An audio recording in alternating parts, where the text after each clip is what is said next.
The Puripecas were one of the only indigenous groups in Mexico the Aztecs failed to conquer, but despite that feat, they were nearly lost to history. This year, we published many inspiring and amazing stories that made us fall in love with the world, and this is one of our favorites. This is the legacy of our people, my uncle said as we gazed at the pyramids. We were not in Egypt, but rather in the town of Tzintzuntzin, in Mexico's southwestern state of Michoacán. The pyramids, or yucatas, looming in front of us were uniquely round and made of volcanic stone, perhaps the most intact relics of the Puripecas, a pre-Hispanic indigenous group that once reigned here, but that most people have never heard of. In fact, I'd never heard of them either until a few months ago, when I found out that I was a direct descendant. Born and raised in California, I grew up unaware of this part of my heritage as it was lost in my family after my grandfather passed away in 1978. My grandmother was left with 5 kids and no income, but after saving up, she brought my dad and his siblings to the United States in 1983. Under pressure to assimilate, my father disconnected from our Puripeca culture, and it was only recently, when I began to be curious about my identity, that I started questioning him about our past. So in 2021, at the age of 31, he brought me to Michoacán for the first time. That's when I met my uncle Israel, and he revealed that not only were we Puripeca, but that my great-grandmother, Juana, was still alive and living in the small pueblo of Uran nearby. When people think about Mexico before Hernán Cortés, they automatically think about the Aztecs, but what they don't know is that the Puripeca existed at the same time, and they were such a mighty kingdom that they were one of the only indigenous groups in Mexico that the Aztecs failed to conquer. In fact, that's the most common thing people in Mexico know about them, said Fernando Pérez Montesinos, assistant professor of indigenous environmental history at the University of California, Los Angeles. That's a very usual way of referring to the Puripecas and their history, but that's because we know that the Puripecas were as powerful as the Aztecs, he said, explaining that the Aztecs tried to fight the Puripeca in battle, but couldn't defeat them.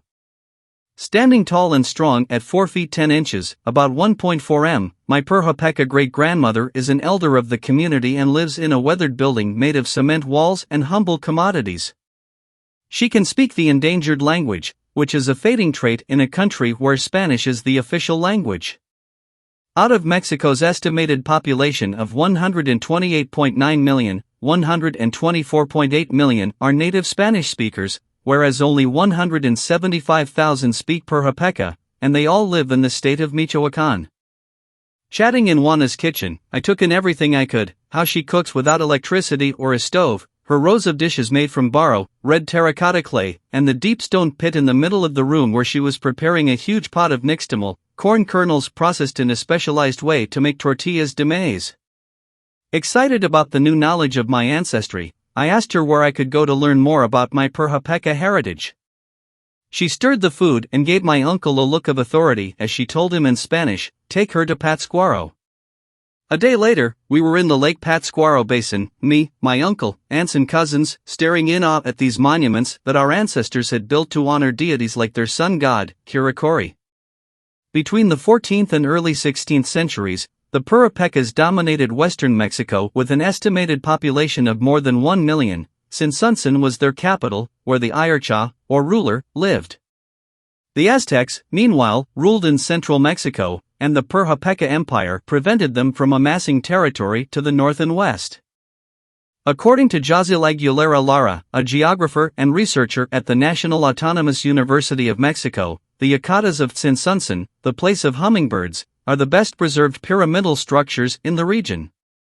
In addition to learning about the Puripeca public architecture, visitors will also learn about the way in which the Puripeca understood the world and the importance that Lake Pátzcuaro had for them.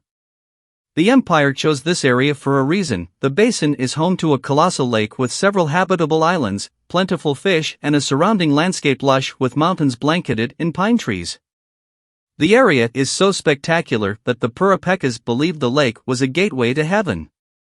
This is a very important region for the emergence of the Puripeca in the pre-Hispanic state of our history, said Sandra Gutierrez de Jesus, an indigenous Puripeca and professor of Latin American Studies and Chicano/Studies at California State University, Los Angeles. It was a scenario for gastronomical, cultural, and linguistic encounters and exchanges. But when the Spanish arrived at the Lake Pátzcuaro Basin between 1521 and 1522, they captured the Purhopeka ruler and forced the empire to relinquish its power.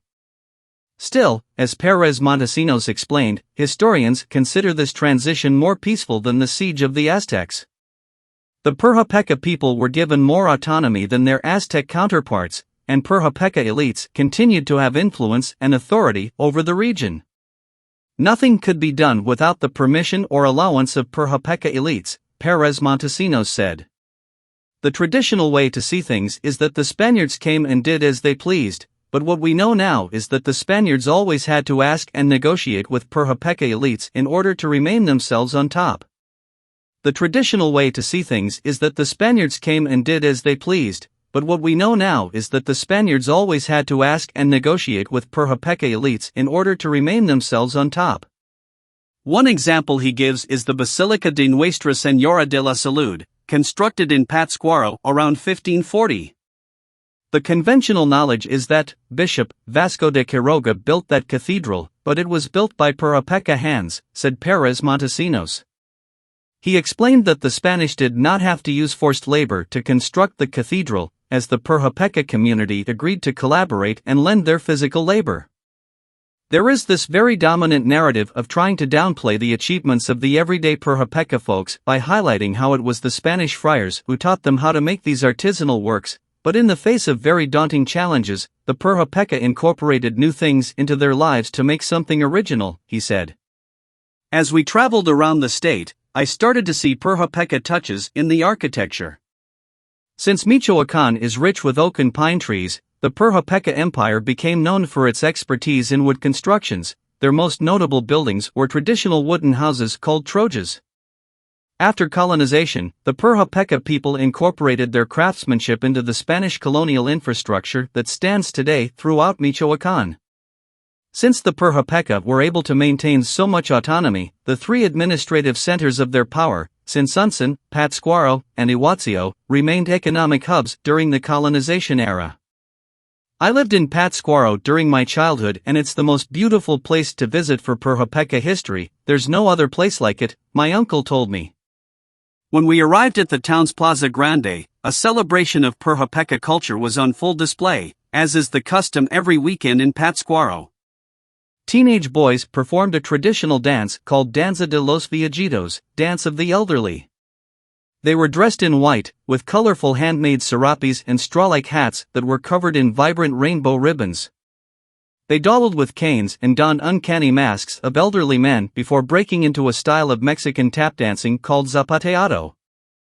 This pre-Hispanic dance was originally performed by the elderly as part of a ritual to the ancient gods, but after the Purhopeka were colonized, it was used to mock the Spanish, which is why the dancers dress up in comical masks during their exaggerated imitation of old men. Even though the empire acquired tremendous power and left behind this incredible legacy, the Purhopeka Empire has largely been left out of Mexican discourse, overshadowed by the Aztecs. That has to do more with how Mexican nationalism came out in the 19th and 20th centuries. Everything is based around Mexico City, and the narrative of Mexican identity was built around mostly the legacy of the Aztecs, Pérez Montesinos said. Also, because there are more narratives of battles, wars and resistance against the Spaniards, there is a lot more material for an epic story, whereas with the Purhopekas, you don't have the same type of drama. When I came home from Michoacán, I was a changed person, proud of this newfound knowledge about my heritage, culture and traditions. I was so enthused that I returned to Mexico 6 months later with my dad and sat down with my great-grandmother to pick up where we left off. "Can you teach me Purhopeka?" I asked. Juana pointed past me and said, "He can teach you." I turned around and realized she was pointing at my dad. "What? You know how to speak Purhopeka?" I asked in disbelief. He laughed and said, "That was a long time ago. I used to know, not anymore." But Juana countered him, "You can teach her," she said. "One never forgets, this is our culture."